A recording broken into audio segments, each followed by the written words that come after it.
Welcome to our channel career making guidance. Maharashtra राज्यातील तमाम विद्यार्थी आणि पालकांना मी स्वतः doctor Rajkumar Adkar, career coach, MBBS counsellor, Madha, Solapur. आज आपल्याला नीट UG 2026च्या निमित्तानं एक सर्वात latest update NMC national medical commission म्हणजेच देश पातळीवरती सर्व प्रकारच्या जे काही ऍडमिशन असेल किंवा मेडिकल सायन्सेस मधील सर्वांवरती जे कंट्रोल करणारी सिस्टम आहे, त्यांनी एक नोटिफिकेशन काल 28 एप्रिल 2026 रोजी एक नोटिफिकेशन काढलेलं आहे आणि त्याच्यामध्ये एक नवीन 3 नियमामध्ये बदल केलेला आहे आणि त्या बदलाच्या संदर्भामध्ये मी तुम्हाला आज चर्चा करण्यासाठी आलेलो आहे.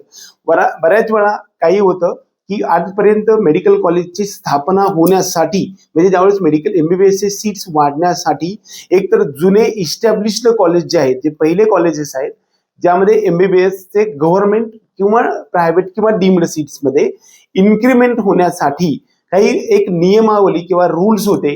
या रूल्स मध्ये आता बदल करण्यात आलेला आहे.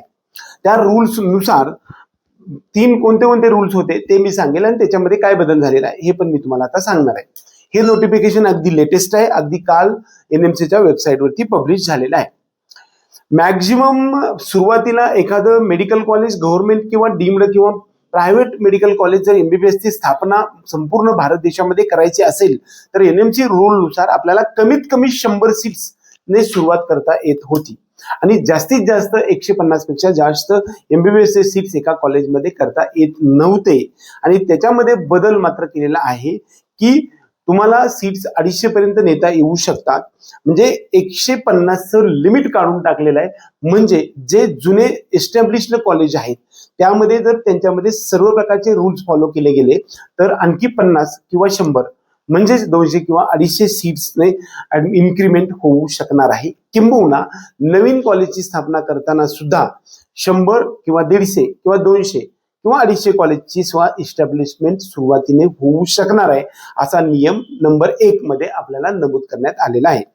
वास्तविक दुसरा जो नियम आहे तो म्हणजे लोकसंख्येचा होता. ज्या जिल्ह्याची लोकसंख्या 10 लाख एवढी आहे त्या ठिकाणी 100 सीट्सचं MBBS कॉलेज असलं पाहिजे होतं.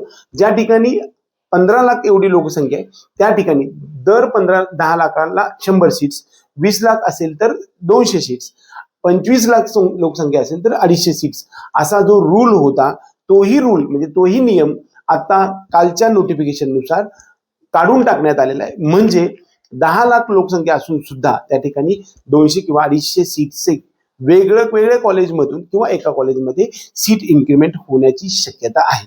आता तिसरा रूल महत्वाचा जो आहे तो म्हणजे एखादं मेडिकल कॉलेजची बिल्डिंग आणि हॉस्पिटलच्या बिल्डिंग मध्ये अंतर हे कमीत कमी 30 मिनिटाचं अंतर म्हणजे 10 किलोमीटरचं अंतर होतं आणि म्हणजे 30 मिनिटाच्या अंतरापर्यंत बिल्डिंग असू शकते.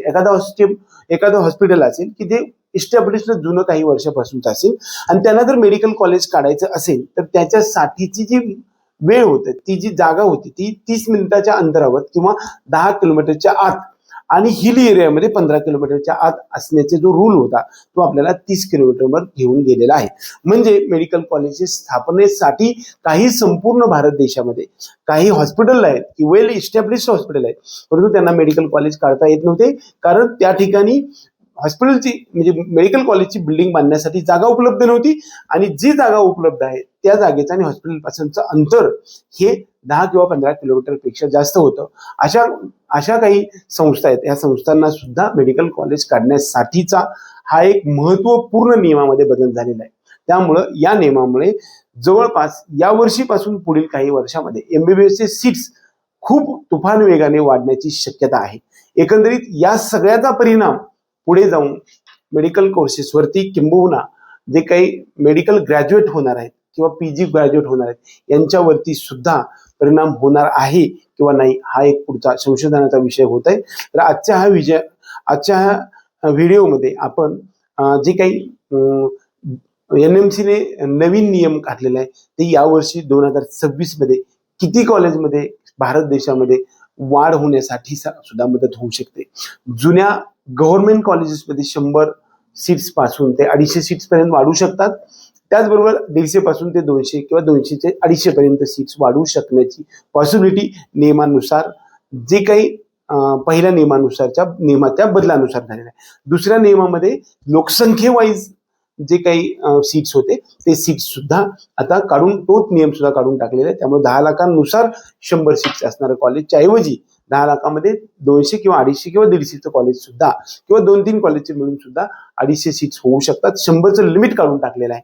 त्यामुळे सुद्धा मेडिकल कॉलेजची संख्या वाढण्याची पॉसिबिलिटी आहे, मेडिकल सीट्स वाढण्याची सुद्धा शक्यता आहे. आणि तिसरा सर्वात महत्वाचा मुद्दा म्हणजे मेडिकल कॉलेजची आणि हॉस्टेलची बिल्डिंग आणि हॉस्पिटलची बिल्डिंग मध्ये जे अंतर आहे ते 10 किंवा 15 किलोमीटर जे होतं ते आपल्याला 30 किलोमीटरवर घेऊन ठेवलेलं आहे. त्यामुळे सुद्धा नवीन कॉलेजेसमध्ये स्थापना होण्याची शक्यता जास्त वाटत आहे.